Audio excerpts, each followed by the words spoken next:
Welcome back to the John Fourcade Show. The John Fourcade Show special, one of Robert Weinman's favorite cars, and that's the Fusion SE to be exact. You pay only $24,895, or you pay $21,395 with all the special rebates and savings. It's a John Fourcade Show special, and you can get it right here at Veterans Ford, corner of Veterans and Division in Metairie. Ken Berthelot sitting in for Mike Detillier, who returns next week along with John Fourcade. John, as we look around the National Football League, my question to you is, should Brady be named the MVP of the league? Because he's my MVP with what he has accomplished this year, coming off of the suspension rather, and I love him. Well, I mean, let's be honest. What other guy you can look at? You can say Derek Carr. Derek Carr's not quite there with Tom Brady, and he played 4 less games. And look at the numbers and the way that he's played. 22 touchdowns, only 2 INTs this season, 10-2 record as a team right now. I'm looking at him to go into this season, to finish up this season as the MVP. And granted now, they don't have a great team in New England. They just found a way to win with that guy named Bill Belichick. Yeah, well, and also with Tom Brady, you lose your #1 target. You lose Gronkowski, okay? And you still throw 11 touchdowns since Gronkowski's been out. Wow. 11 touchdowns, only 1 interception without Gronkowski. Tom Brady, you just got to call him the MVP. And yes, it is because of Belichick. Why? Because Belichick finds players and develops them. So even if somebody goes down, even if your starting quarterback, Brady, is suspended for 4 games, he's got the next guy. It truly means next guy up. That's the true meaning of next guy up in the New England organization, and it starts with the coaching staff and with Bill Belichick. Absolutely. Yeah, there's no doubt about it. And you can look at the power rankings. We'll put that up here in a second and talk about who's the #1 guy or #1 team right there. It happens to be there's the Patriots. Patriots at #1, followed by the Cowboys coming off a loss to the Giants. A lot of questions right now with the Cowboys is they're 2 for 24 in the last 2 games on 3rd down conversions. They haven't scored a lot of points. Their only 2 losses are to the New York Giants. Right. Okay, and that's but not now people are talking about now. Watch the little twist here. Should they bench or not play Dak Prescott as much? Let me tell you why. Because you want to get a little work, you want to get a little action for Tony Romo in there, because guess what? You want to rest Dak. Right now, some people are finding out, and they're starting to learn the tendencies of Dak Prescott. Sit him for a little bit. Play him some, sit him for a little bit, put Tony Romo in, because he's been in a slump the last 3 games. He's been figured out. They're stopping him the last 3 games. Some of that's because of drops. I realize that. Right. He's not the only guy playing out there. Let's get that straight now. I said that. And let's be honest. If you think Tony Romo's going to just walk in all of a sudden and blow everybody's mind, pull them horse reins back a little bit.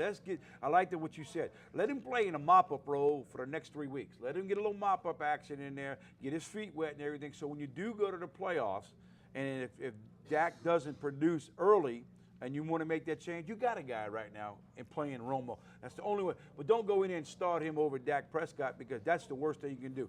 Play Dak, let him get some reps in there, maybe mix it in a couple early in the first half, maybe mix it in a couple in the second half. That's the way you go about it. It's still Dak's team right now, because he only got 2 losses, folks. 2 losses to the same team. And look, they could have beat those teams. They could have won the first game of the season, and they could have won the other night against the Giants. They got blown out. Even though he played bad, they still in those football games. But the tendencies that scare everybody are 5 turnovers with the offense. Also, the 2 for 24 on 3rd down conversions, a lot of drop passes, and maybe a little hurt to the confidence of Dak Prescott.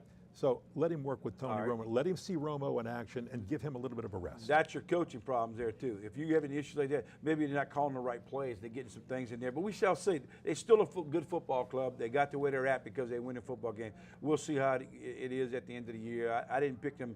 First of all, who's in the NFC you want to pick? That's Seattle. They struggling. I still got to go with them. I got to go with the Dallas Cowboys. Speaking of Seattle, Rams at Seattle Thursday night football tonight, and of course Jeff Fisher fired as the coach of the Rams. He is replaced by John Fassel, who was the special teams coach there, and that's an interim till the end of the year. Then they're going to find somebody else. By the way, it won't be Harbaugh from Michigan. He told the team he has not gone back to the National Football League. He's staying at Michigan. So let's put that to rest right now. There's 2 things we can talk about. Thursday Night Football. Should it still be playing Thursday Night Football? I know Seattle's at home playing against the Rams. The Rams have had Seattle's numbers over the last few years. The Rams are a horrible football team. Fired Jeff Fisher. Fisher should have been fired a long time ago.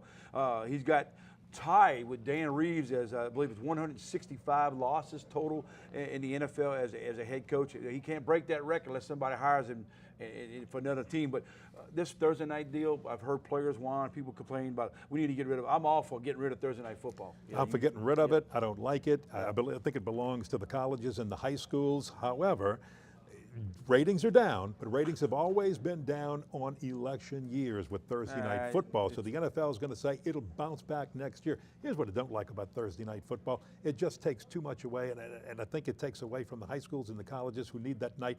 Some of the players, some of the organizations like it because even though they have a short week going into the Thursday night game to start the week, they have a long week. It's almost like having an open week the week after, and that's why some of the coaches like it and some of the players do like it. I'll put a poll out there right now for you. Poll all the players in the NFL. I guarantee you 95% are saying they don't want to play it because of the fact. I don't care about the long week after.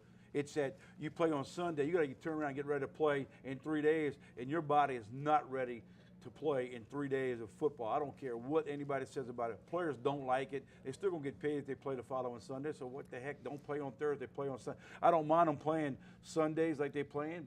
Maybe put 2 games that night on Sunday night if you want to do something like that. They've done early in the season. Put an East Coast and a West Coast on a Sunday night. Why not? Hey, it's hard to go 16 weeks plus a few in the preseason. Yeah.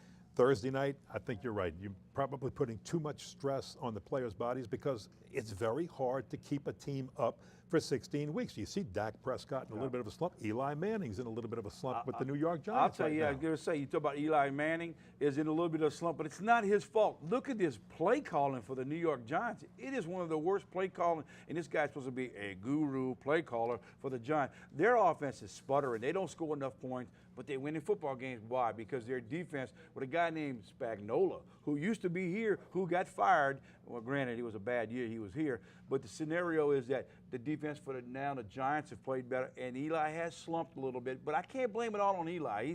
He's got some issues with him. He's at the tail end of his career, too, now. He's been around a long time, too, but, hey, he's still got 2 Super Bowls over somebody here in New Orleans who's got 1. Like Dak Prescott, he hasn't thrown for more than 200 yards in the last 3 games, so he isn't that slump. However, he's had some drops. Odell Beckham could have got him over the 200-yard mark if he would have dropped a few himself. Kenny, I like the fact that give me somebody who's winning football games. You can win ugly, but, boy, you can also lose pretty. And we got guys here who are throwing for 5,000 yards and ended up with 7-9 records over the last 3 years.